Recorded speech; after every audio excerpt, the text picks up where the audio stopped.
大家问千万字，大家要跟大家做伙来捌一日。今仔日要甲大家小解这一日，咱生活中嘛常常讲会到，带大家做伙来了解。这日就是怀，好怀怀，读第5条。怀本地是水的名，意思就是平平。另外嘛有围起来意思。怀嘛是中国的地名，伫咧中国河南淮阳有一个淮山。另外，还有一款淮奶鸡，这是奶鸡的一款品种。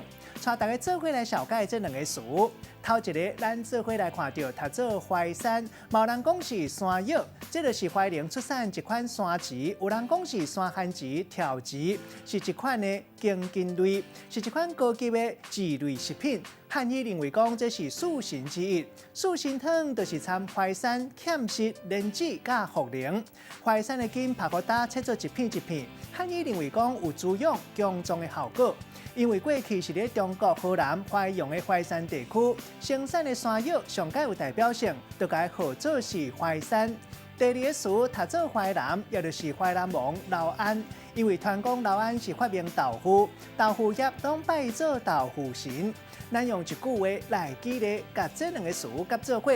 譬如讲，下暗大家烧酒去洗牙齿，四神汤互人真介意，食到淮山芡实好滋味，莲子茯苓嘛真开鼻。若臭豆腐是在地人满意的气味。无意中看到豆腐店曝晒淮南做职业的守护神。